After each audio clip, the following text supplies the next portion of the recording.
पश्चिम बंगाल विधानसभा चुनावों के बाद से ही पूर्व सीएम ममता बनर्जी और उनकी पार्टी तृणमूल कांग्रेस को कई मुसीबतों का सामना करना पड़ा है। यहां तक कि ममता बनर्जी पर हमला तक हुआ।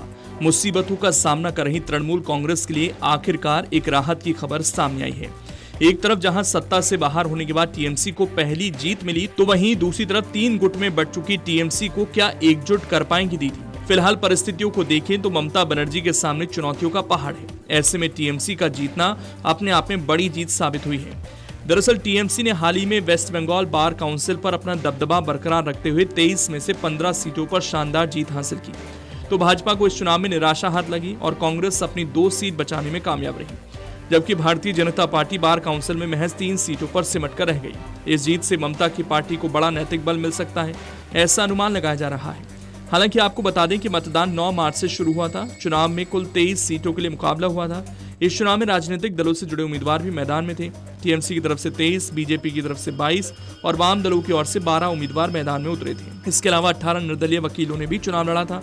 कुल 75 उम्मीदवारों के मैदान में होने से मुकाबला काफी दिलचस्प रहा। बुधवार को इसके नतीजे घोषित कर दिए गए। नतीजों में ममता बनर्जी की अगुवाई वाली तृणमूल कांग्रेस को 15 सीट मिली, वहीं बीजेपी को 3 सीट मिली। लेफ्ट फ्रंट भी 3 सीटें जीत पाई, वहीं कांग्रेस को 2 सीट मिली। इन चुनावों में सुप्रीम कोर्ट के नए नियमों के मुताबिक 23 में से 5 सीटें महिलाओं के लिए आरक्षित की गई थी। आरक्षित सीटों में से 4 सीटें टीएमसी और 1 सीट कांग्रेस के खाते में गई। अब सुप्रीम कोर्ट के दिशा निर्देशों के तहत बार काउंसिल ऑफ इंडिया 2 अन्य महिला सदस्यों को मनोनीत करेगी। इन 2 सदस्यों के जुड़ने के बाद वेस्ट बंगाल बार काउंसिल की कुल सदस्यों की संख्या बढ़कर 25 हो जाएगी। भाजपा को पिछले चुनाव में भी 3 सीटें ही मिली थी, यानी पार्टी को न फायदा हुआ न नुकसान। वहीं कांग्रेस भी अपनी 2 सीटों को बचाने में कामयाब रही। हालांकि लेफ्ट को इस चुनाव में नुकसान हुआ। वामपंथी मोर्चे की सीटें पिछले चुनाव में 4 से घटकर 3 रह गई। नतीजों के बाद टीएमसी समर्थित वकीलों के खेमे में जश्न का माहौल है। तृणमूल लीगल सेल के शुभाशीष चक्रवर्ती सबसे बड़े अंतर से जीतने वाले उम्मीदवार बने। उनके अलावा वैश्वानर चटर्जी, अंसार मोंडल, अशोक देव, इंद्रनील बसु और सिद्धार्थ मुखर्जी जैसे प्रमुख टीएमसी उम्मीदवारों ने जीत का परचम लहराया। टीएमसी लीगल सेल के सदस्य संजय वर्धन ने बताया कि राज्य की तमाम जिला अदालतों में वकीलों ने मतदान प्रक्रिया में हिस्सा लिया था।